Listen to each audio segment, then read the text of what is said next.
भगवंते तहप गारे हिंतो अंतकुले हिंतो जाव महान कुले हिंतो तहप गारेसु उग्ग कुलेसु वा भोग कुलेसु वा जाव हरिवंश कुलेसु वा अण्णैरेसु वा तहप गारेसु विशुद्ध जाई कुलवंशेसु सहारा वित्तये तम गच्छनम तुमे देवानुपिया समनम भगवं महावीरम महान कुंडगामाओ उसबदत्तस्य महानस्य कोडालस्य गुत्तस्य भार्याये देवानंदाय महानीये जालंधरस्य गुत्ताय कुच्यो खत्तिय कुंडगामे नयरे नायनम खत्तियानम सिद्धत्तस्य खत्तियस्य कासवगुत्तस्य भार्याये तीसलाये खत्तियानिये गभ्भे तंपियानम देवानंदाय महानीये जालंस्य गुत्ताय कुच्छंसी गब्बत्ताय सहाराई सहरिता मम एयामनत्यम खिप्पामेव पच्चपिन्यायीम तैनम से हरिने गमेसी पायतिनिया हिवई देवे सक्यनम देविंदेनम देवरन्ना एवं उत्ते समाने हट्ट तुठे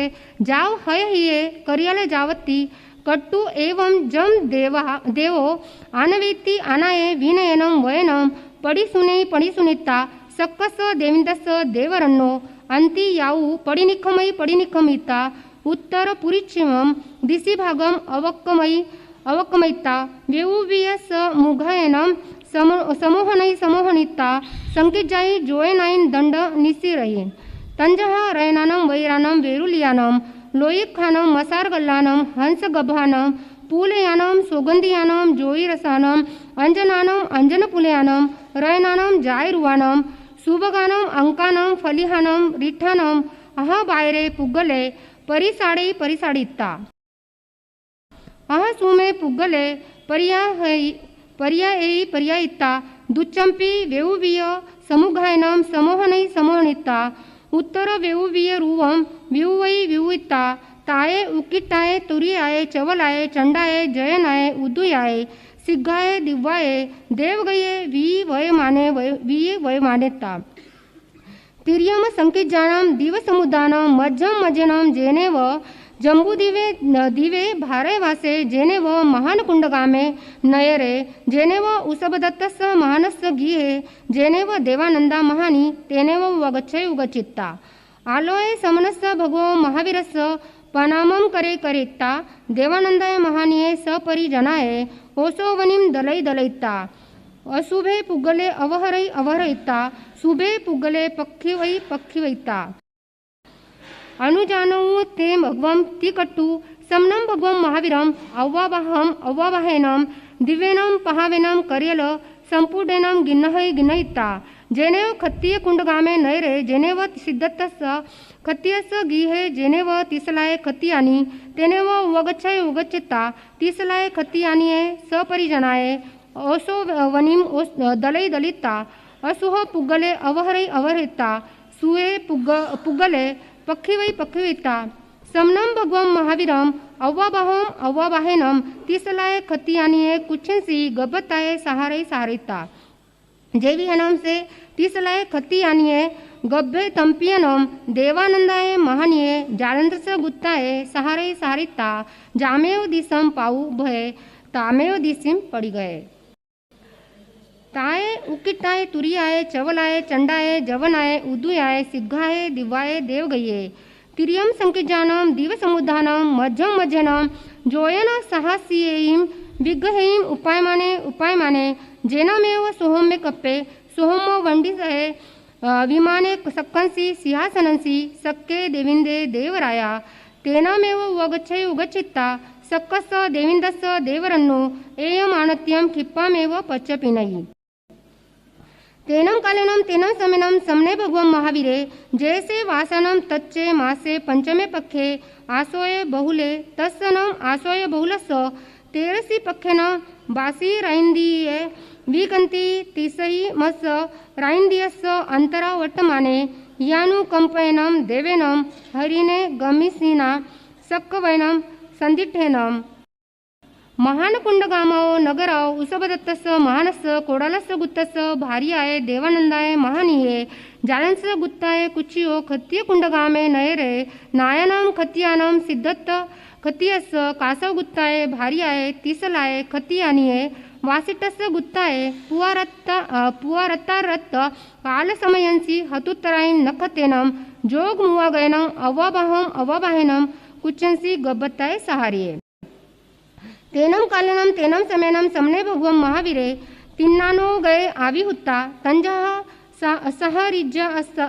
सहरिज्जा सा मित्ति जानई सहरिज्ज माने न जानई सहारिये मित्ति जानई जम रैनीम चनम समने भगवम महावीरे देवानंदाय महानिये जालंदस गुत्ताय कुच्चियो तिसलाय कति अनिये वासिटस गुत्ताय कुच्चंसी गब्बत्ताय सहारिये तम रैनीम चनम सा देवानंद महानिये सय निजंसी सुत्त जग्र ओयिरमानी इमेरुव उराले कल्लाने सिवे धन्ने मंगले ससिरिये 14 महासुमिने तिसलाय कति अनिये हडेत्ती पासितानम पडिबुद्धा तंजहा गय जावसिंच जम रैनिंचनम समने भगवम महावीरे देवानंदाय महानिये जालंद्रस गुत्ताय कुच्चियो तिसलाय कति अनिये वासिटस गुत्ताय कुच्चंसी गब्बत्ताय सहारिये तम रैनिंचनम सा तिसला कत्तियानी तंसी तारी सगंसी वास करंसी अभिंतरो सचित्त कम्मे बाहिराओ दुमिय घट्ट मट्टे विचित्त उल्लोय चिल्लिय तले मणिरयन पनासियन धयारे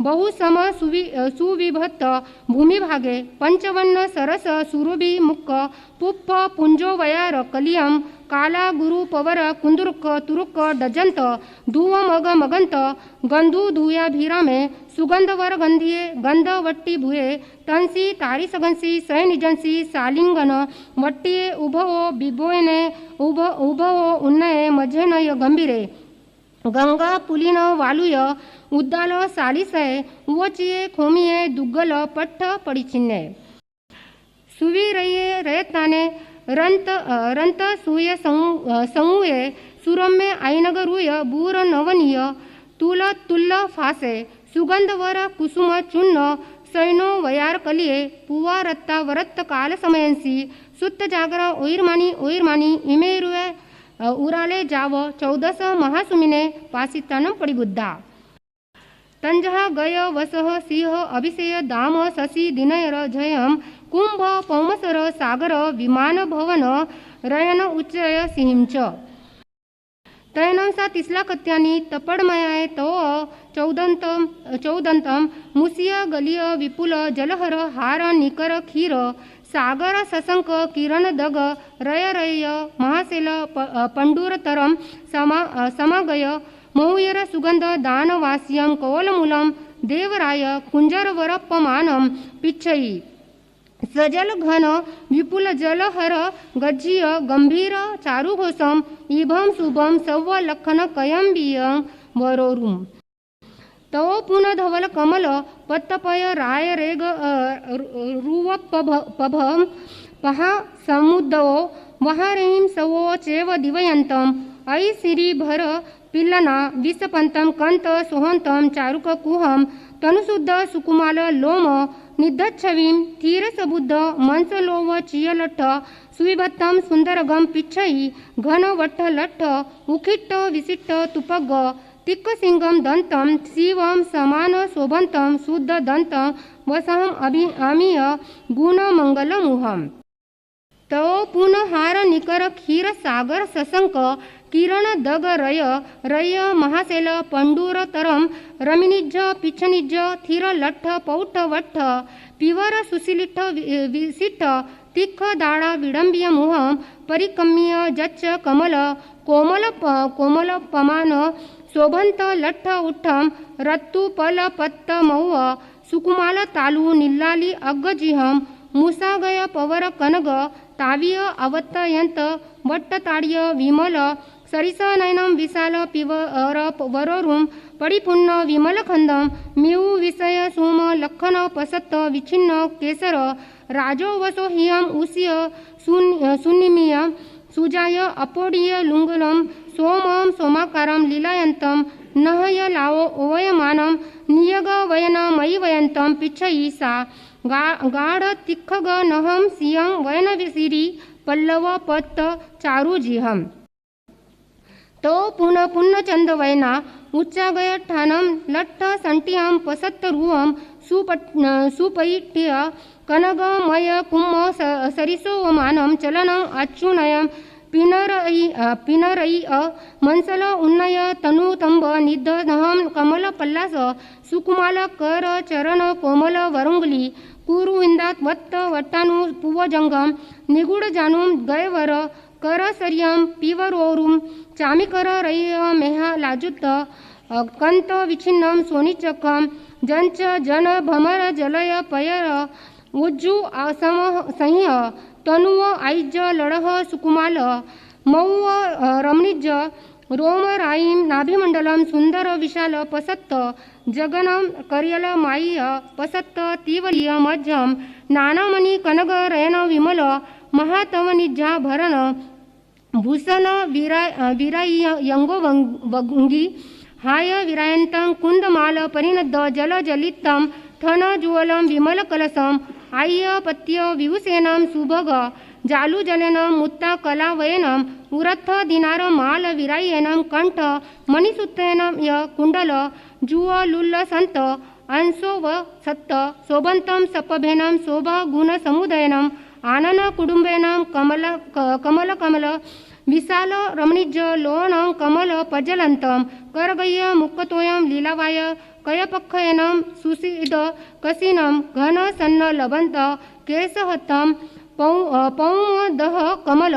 वासिनीं सिरीं भगवईं पिच्छई हिमवंत सेलसिहरे दिसा गईंदोरुं पिवर कराबी सिच्चमानीं तो पुन सरस कुसुम मंदार रमणिज भूयं चंपग सोग पुन्नाग नाग पियंगु सिरिस मुगर मल्लिया जाई जुही कोल्ल काज कोरिंट पत्त दमनय नवमालीय वौल तिलय वासंतियं पौम उपल पाडल कुंदाई मुत्त सहकार सुरभि गंधी अनुवम मनोहरेनं गंधेनं दस दिसाओ वासयन्तं सौव उव सुरभि सुकुमल्ल धवल विलसंतं कंतं बहुवन्नं भत्ति चित्तं छप्पय मौयरीं भमर गण गुम गुमायन्त नीलिन्तं गुज्जन्तं देशभागं दामं पिच्छयि नहंगन तलाव वोयन्तं ससिं च गोखीरफेनं दगरयं रय्यंकल सपुंडरं शुभं हिय नयनकन्तं परिपुन्नं तिमिर निकर घन गुहिर वितिमिरकरं पमानपक्खत्तं रायलेहं कुमुयवन विबोहगं निशासोहगं सुपरिमठ तप्पनं तलोमं हंसपडुवन्नं जोई समूह मंडगं तमरिपु मयन सरापुरगं समुद्र दग पुरगं दुमनं जनं दय्य वज्यं पाहें शोषयन्तं पुनो सोमचारुरुवं पिच्छयि सा गगनमण्डल विशाल सोमं चङ्कम मानतिलयं रोहिणी मनहिय वल्लहं देवी पुन्नचन्दं समुल्लसन्तं तो पुनः तम पडल परिपुंड जेव ते सा पज्जलंतरुवं रत्तासोग पगास किंसूय सूय मुह गंजुद्ध राय सरिसम कमल वन अलंकरणम अंकनम जोईसस्स अंबरतलपैवं हिमपड लग लग्गहं गह गणरु नायगम रत्ति विनाशम उदयत्थ मनेसु मुहत्त सुह दंसनम दुन्निरिखरुवं रत्तिमुदन्तं दुप्पायरप मद्दनं सीय वेगमहनं पिच्छयि मेरुगिरि सय परियठयं विशालं सूरं रस्सि सहस पयलीय दित्तसोहम् ओ पुनम जच्च कनगं लट्ठी पैठ्यं समूह नीलरत्त पिय सुकिल सुकुमाल उल्लसीय मोरपिच्छ कम मुद्दयं धयं अह्य ससिरियं फालीय संकक कुंद दग रय कलश पंडुरेन मथयथेनं सिंहेन रायमानं भित्तु गगनतलमण्डलं चेव पिच्छयि शिवमौय मारुय लयाहय कंपमान ऐपमानं जन पिच्छ निजरुवाम तो पुन जंच कंचनु जलंत रुवं निम्मल जल पुनमुत्तमं दीप्यमानसोहं कमल कलाव परिरायमानं परिपुन्नं सवमंगलं भेसमागमं पवररयन परायन्त कमलठ्यं नयन भूषणकरं पभासमानं सवो चेव दीवयन्तं सोमलच्छी निभेलनं सव पाव परिवज्यं शुभं भासुरं सिरिवरं सवौव सुरभि कुसुम आसक्त मल्लधामं पिच्छयि सा रयय पुन्न कलसम तो पुनः रवि किरण तरुण बोह्य सहसपत्त सुरभितर पिंजर जलम जलचर पहकर परिहत्तग मच्छ परिपूज्य मान जल संचय महंतम जलंतमीव कमल कुवलय उपलतामरस पुंडरी ओरु सपमान सिरी समुदयनम रमणी ज रुव शोभम पमुई अंत भमर गण मत्त मोह यरी गनु गनुकर लिज्ज मान कमलम कायंब कबलाहय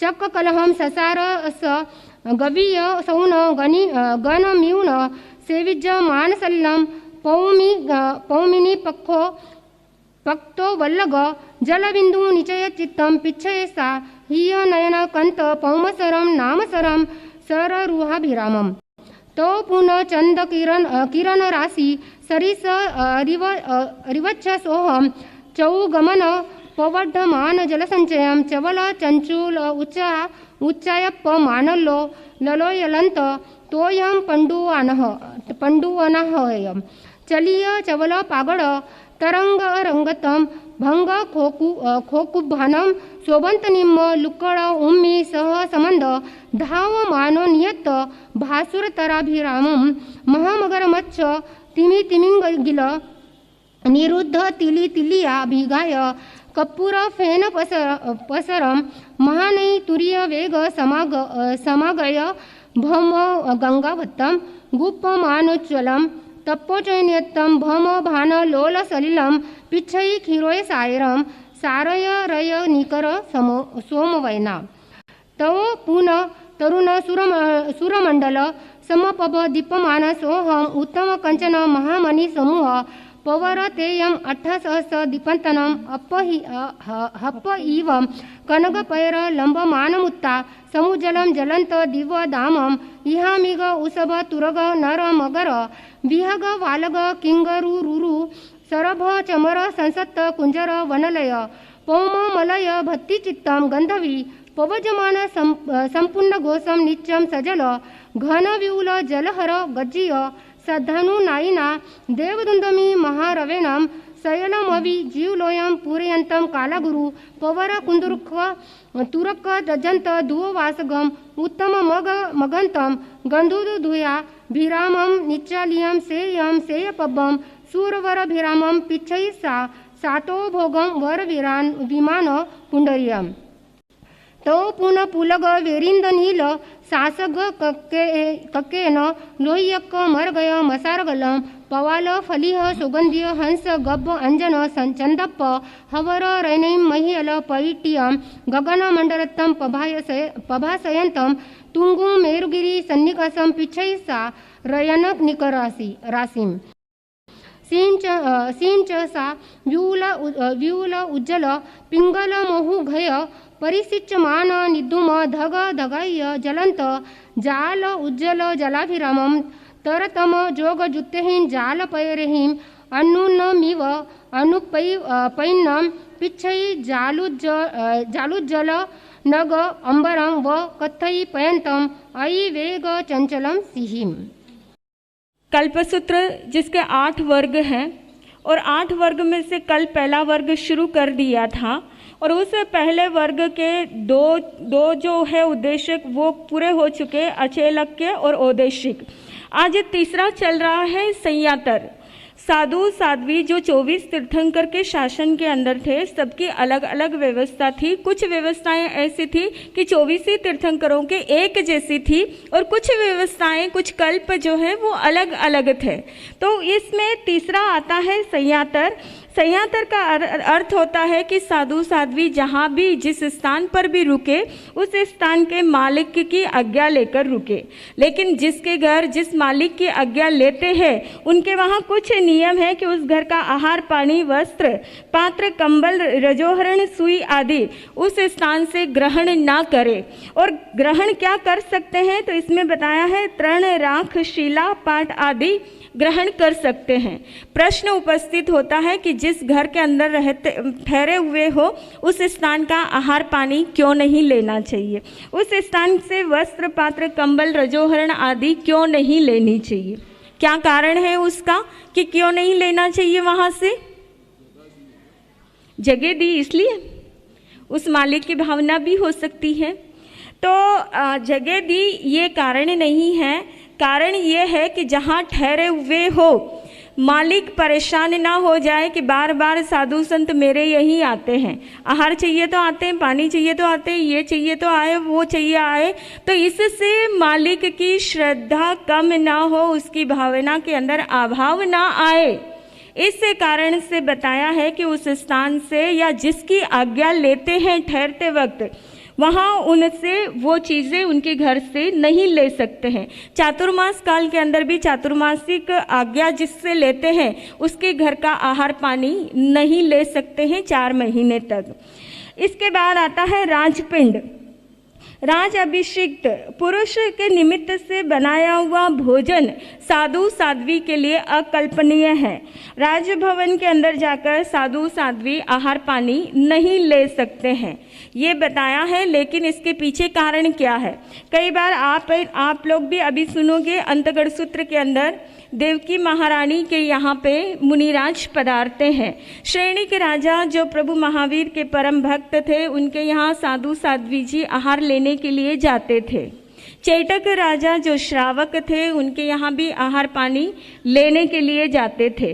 और ऐसे ही कुमारपाल राजा जब हुए, हेमचंद्र आचार्य जी कुमारपाल राजा के यहाँ पर आहार पानी लेने के लिए जाते थे। तो फिर यहाँ ये प्रश्न क्यों उपस्थित हुआ कि जहाँ राज अभिषेक हुआ हो, ऐसे राजा के यहाँ पर आहार पानी लेने के लिए साधु साध्वी ना जाए, क्यों?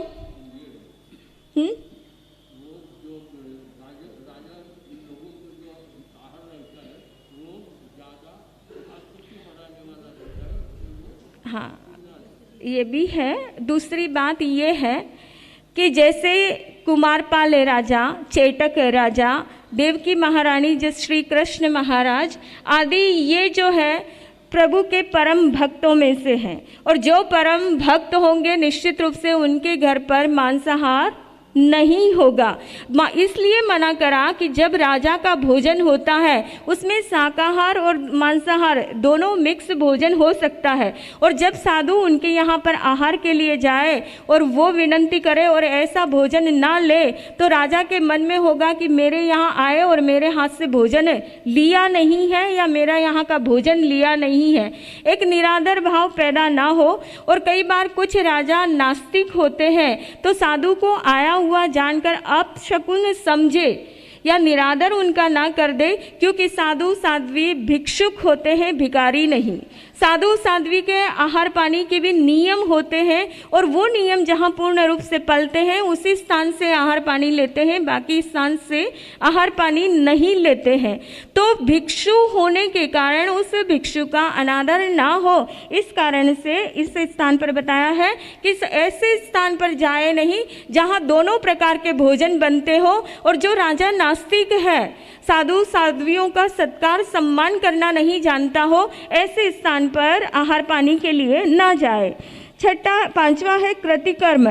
कृतिकर्म का मतलब होता है कि जिन्होंने पहले दीक्षा ले ली है, चाहे वो उम्र में छोटा हो, लेकिन जिन्होंने पहले दीक्षा ले ली है वो बड़ा है, और जिन्होंने बाद में दीक्षा ली, चाहे वो उम्र में बड़ा भी क्यों ना हो, लेकिन फिर भी वो छोटा होगा।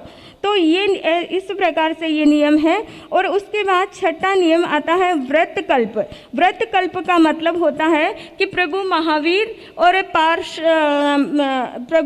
और ऋषभदेव भगवान के शासन के अंदर 5 महाव्रतों की मर्यादा है, और बीच के जो 22 तीर्थंकर हैं, और उन 22 तीर्थंकरों के शासन के अंदर अहिंसा, सत्य, अचौर्य और परिग्रह, ये 4 महाव्रतों की मर्यादा थी। प्रश्न उपस्थित होता है कि उनका चौथा व्रत क्यों नहीं लिया यहाँ? जो 22, हाँ, यहाँ सुज्ञ श्राविकाएं बैठी है जो प्रश्न उपस्थित करने से पहले ही उत्तर दे देती है।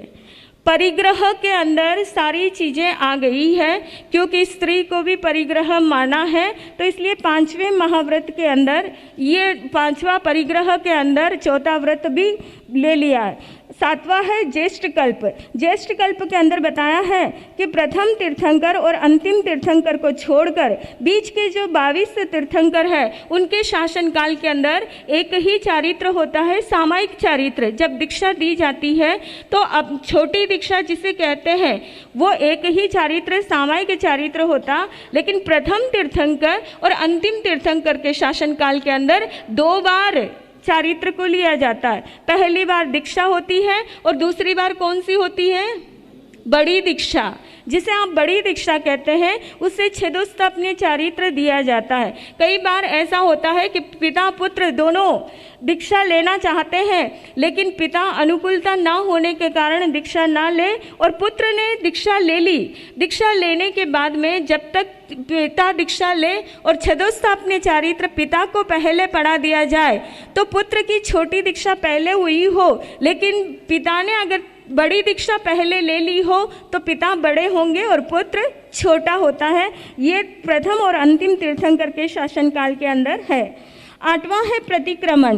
प्रतिक्रमण का अर्थ होता है प्रथम तीर्थंकर और अंतिम तीर्थंकर के शासनकाल के अंदर दोनों वक्त, उभय काल, सुबह और शाम दोनों वक्त प्रतिक्रमण करना अनिवार्य है। चाहे दोष लगे या ना लगे तो भी प्रतिक्रमण करना जरूरी है। लेकिन जो बीच के तीर्थंकर है उनके शासनकाल के अंदर जब दोष लगे तब प्रतिक्रमण करना। अगर दोष 15 दिन तक ना लगे तो 15 दिन तक भी वो प्रतिक्रमण करने की उनको आवश्यकता नहीं रहती थी। जब दोष लगा तब प्रतिक्रमण कर लिया। हमारा उभय काल है, उनका ऐसा नहीं है। अर्धरात्रि में दोष लगा तो अर्धरात्रि में प्रतिक्रमण कर लो, सुबह दोष लगा, दोपहर में दोष लगा तो दोपहर में प्रतिक्रमण कर लो। उभय काल यानी सुबह शाम की आवश्यकता रहती ही नहीं थी बीच के 22 तीर्थंकरों के शासनकाल के अंदर। मास कल्प, प्रथम तीर्थंकर और अंतिम तीर्थंकर के शासनकाल के अंदर साधु एक स्थान पर 1 मास से अधिक नहीं रुक सकता है। इसमें कुछ छूट है, जैसे कोई बीमार हो या वृद्ध संत हो तो वो रुक सकते हैं, या और कोई कारण हो, शिक्षा आदि के कारण के लिए रुक सकते हैं, लेकिन बिना कारण 1 महीने से ज़्यादा साधु नहीं रुक सकते हैं। और साध्वियों के लिए कितना कल्प है एक स्थान पर ठहरने का? चातुर्मास काल को छोड़ दो, चातुर्मास काल के अलावा 58 दिन, 58 दिन का कल्प रहता है। 58 दिन के बाद उनको विहार करना पड़ता है। 2 महीने विहार करके फिर वापस उस स्थान पर आ सकते हैं, लेकिन 58 दिन से ज़्यादा नहीं ठहर सकते। 10वां है पर्युषण कल्प। पर्युषण कल्प के अंदर बताया है आषाढ़ी पूर्णिमा से 49वें या 50वें दिन भाद्रपद शुक्ल पंचमी के दिन संवत्सरी की आराधना करना, ये पर्युषण कल्प है। ये 24 ही तीर्थंकर के शासनकाल के अंदर संवत्सरी महापर्व मनाया जाता है। इस प्रकार ये सारी 10 कल्प बताए हैं। 10 कल्प में से कुछ कल्प ऐसे हैं जो 24 ही तीर्थंकर के शासनकाल के साधु साध्वियों को पालन करना आवश्यक है, लेकिन कुछ कल्प ऐसे हैं जो प्रथम और अंतिम तीर्थंकर के शासनकाल के अंदर जो साधु साध्वी है उनको मानना अनिवार्य है, बाकी को मानना अनिवार्य नहीं है। इन सारी चीज़ों को देखकर, इन 10 कल्प को देखकर सभी के मन में सहज प्रश्न उपस्थित होता है कि ये भेदभाव क्यों क्या ये भेदभाव, जबकि तीर्थंकर सभी वितरागी हैं, तीर्थंकर सभी ही मोक्षगामी आत्मा है, तो सबके लिए एक जैसा होना चाहिए। फिर ये क्यों रखा कि प्रथम और अंतिम तीर्थंकर के शासनकाल के अंदर प्रतिक्रमण करना अनिवार्य है, बाकी के लिए अनिवार्य नहीं, जब दोष लगे तब कर लो। ऐसे कुछ चीज़ों के अंदर ये भेदभाव क्यों रखा गया है? तब शास्त्रकार कहते हैं कि ये काल का प्रभाव है, समय का प्रभाव है, और समय के साथ व्यक्ति की शारीरिक रचना के साथ साथ मनस्थिति पर भी प्रभाव पड़ता है। जितनी पिछली मेमोरी थी 200 साल पहले लोगों की, पहाड़े याद कर लेते थे, ढाइया का पहाड़ा, फिर और कौन से पहाड़ है, ये सारे कर लेते। आज ये सब गौण हो गया, आज सब कैलकुलेटर लेते, कैलकुलेटर भी गौण हो गया है। अब सभी चीज़ें कंप्यूटर लैपटॉप पे करते हैं, यानी मेमोरी वीक होती जा रही है। जैसे मेमोरी वीक होती जाती है, वैसे शारीरिक संरचना भी, जो ताकत पुराने ज़माने के लोगों में थी वो ताकत आज, और जो ताकत आज है वो आने वाली 2 पीढ़ी में नहीं रहेगी, क्योंकि ये काल का प्रभाव है। और इसी काल के प्रभाव को देखते हुए ये सारा परिवर्तन किया गया है। क्योंकि प्रथम तीर्थंकर के शासनकाल के अंदर जो साधु साध्वी थे वो सरल और जड़ थे। अब सरल कैसे थे, तो यहाँ पे एक छोटा सा उदाहरण दिया हुआ है कि एक गुरु और शिष्य ग्रामानुग्राम विचरण करते जा रहे थे। तो एक बार ऐसा हुआ कि शिष्य गोचरी के लिए जाता है, गोचरी के लिए जाता है, तो वहाँ एक उदार सेठ के वहाँ गए गोचरी के लिए। गर्मा गर्म भजी बन रहे थे, बड़े बन रहे थे। तो सेठ ने क्या करा, बड़े की ऐसी जो थाल था वो ऐसे कैसे मुनिराज के पात्र में विरा दिया। गरम गरम बड़े थे, और गरम गरम बड़े की क्या आती है, खुशबू आती है। तो ऐसे ही शिष्य को भी खुशबू आई तो वो सोचा कि मैं यहाँ से स्थानक जाऊँगा, वहाँ रखूँगा तो गुरु इतने में तो क्या हो जाएंगे, बड़े ठंडे हो जाएंगे। और गुरुजी अकेले तो खाते नहीं हैं, वो पहले मुझे देते हैं और फिर खाते हैं, और ऐसे ही आधा आधा हिस्सा तो करेंगे। ऐसा करती हूँ, मैं पात्रे के अंदर बड़े गिन लेता हूँ कितने हैं, जितने होंगे उससे आधा मैं खा लेता हूँ और आधा गुरुजी के लिए ले जाता हूँ। उसने गिने बड़े, गिने तो कितने निकले, 32 बड़े निकले। 32 में से 16 खा लिए, 16 रख दिए। फिर आगे चला, थोड़ा सा 1-2 मोड़ आया, फिर चिंतन चला कि अब 32 में से 16 तो उसने खा लिए, 16 बचे। फिर मन में आया कि 16 अकेले तो गुरुजी खाएंगे नहीं, तो क्या करूं मैं, 8 खा लूं। तो 8 खा लिए। 8 खाने के बाद में फिर थोड़ा आगे चला तो सोचा कि भाई 8 बड़े हैं, अभी तो फिर भी गरम गरम है, वहाँ तक पहुँचूंगा तब तक बड़े क्या हो जाएंगे, ठंडे हो जाएंगे। तो 8 में से भी क्या करा, 4 खा लिए। फिर आगे बढ़ा, फिर बदला मूड, फिर 4 में से क्या करा, अब बचे कितने, 2 बड़े बचे।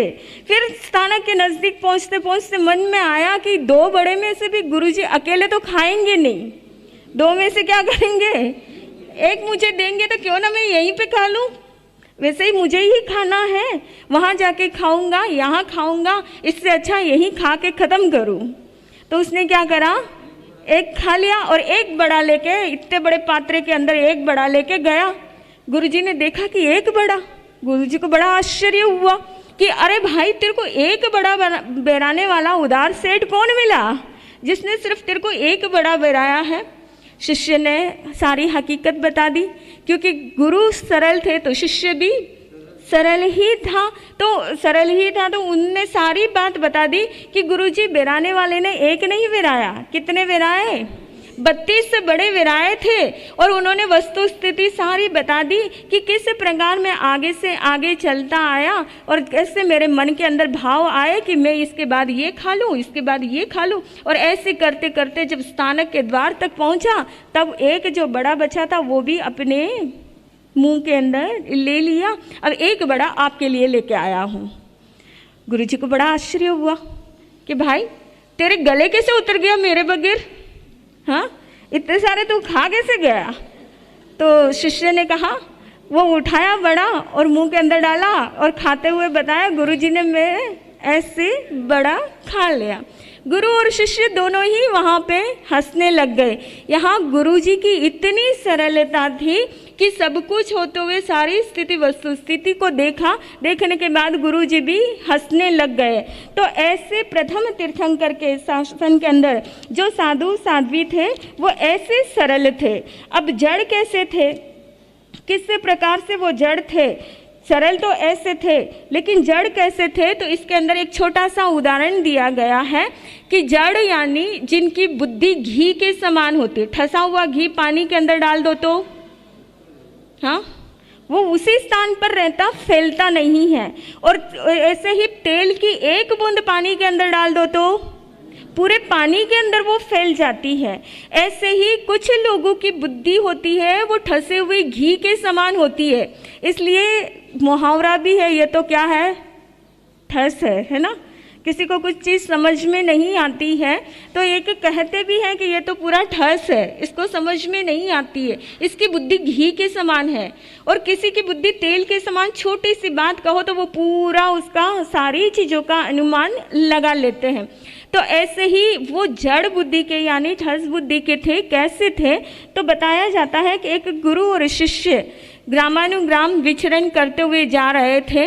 तो एक बार शिष्य गोचरी के लिए गया था। तो गोचरी के लिए गया तो रास्ते में क्या हुआ, एक नट का नृत्य हो रहा था। उस नृत्य को देखने के लिए, क्योंकि पुराने जमाने के अंदर रोड पे ही होते थे, रस्सी पे चलना, सर्कस वगैरह ये सारी चीज़ें रोड पे होती थी। तो वो नृत्य देखने के लिए शिष्य रुक जाता है। देर से स्थान पर पहुंचता है तो गुरु ने पूछा कि भाई इतनी देर कैसे हो गई तुझे? तो शिष्य ने बताया कि गुरुजी ऐसा हुआ कि वहाँ नट का नृत्य हो रहा था और मैं देखने में लग गया, इसलिए समय हो गया है। गुरु ने उसको समझाया कि भाई हम साधु हैं, साधु को नट का नृत्य देखना नहीं कलपता है, तो आइंदा से तुम नृत्य मत देखना। शिष्य ने कहा ठीक है गुरुजी, आपने बोल दिया तो मैं नहीं देखूंगा। दूसरे दिन फिर आहार के लिए गया। दूसरे दिन फिर देर से पहुंचा तो गुरु ने पूछा कि भाई आज इतनी देर क्यों हो गई? तो बोला आज नटी का नृत्य चल रहा था, इसलिए मैं देखने के लिए वहाँ बैठ गया। तो गुरु ने उसको समझाया कि तुझे कल मैंने बताया था ना कि नट का नृत्य देखना संत को नहीं कलपता है, तो फिर तू क्यों देखने बैठ गया?